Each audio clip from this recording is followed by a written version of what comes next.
57gold.com. Gary Cubetta back with another edition of our radio feature. And with me today is the great Charles Goyette. And Charles is the author of the new book, The Dollar Meltdown.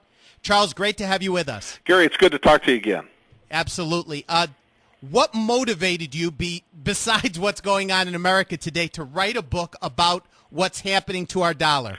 I'm glad you asked. Nobody asks me that, and really it's a story that I'd like to explain because I'm very moved by it. I spent all of my life in the public debate, all of my adult life, and in my small little corner of the world, Gary, in the public debate, trying to think and believing that the sort of the ship of state, the American ship of state, could be turned, and we could start behaving in a fiscally responsible way and make everything right and make everything good. And it occurred to me not so very long ago that we were at the point now we're headed full tilt at an iceberg, and it's, ships of state are big endeavors, and they turn really, really slowly, and it's too late to turn the ship of state. So I thought, instead of taking my message to the public at large about redeeming our political economic situation, I thought maybe I had better devote my attention to people like yourself and individuals that are listening to this program, people that read my book, about what to do about it when the collision comes. And an iceberg is a really good analogy for it because,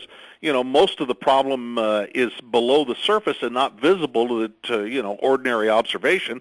Only a small tip of the iceberg is visible, so people don't really have an idea of the size and the scope of the fiscal calamity this country has before it. Well, it's amazing, Charles, because people in America love to spend money, and they love to think about and talk about how much money they have. But what they don't take into consideration is the power of that money. And what's basically happened in Washington, D.C. with the printing press that the Federal Reserve has set up is that they have taken, and this is from your book, taken the value of our dollars and brought them down. And it's not just that they brought them down so far up until now, it's what lies ahead.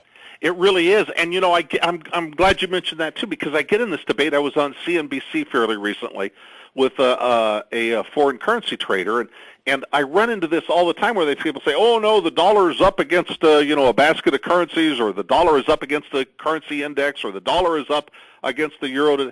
And it's like, wait a minute, back up just 1 minute. The dollar may be up against the currency, but all the currencies of the Western world, in fact, all the currencies of the world are losing purchasing power.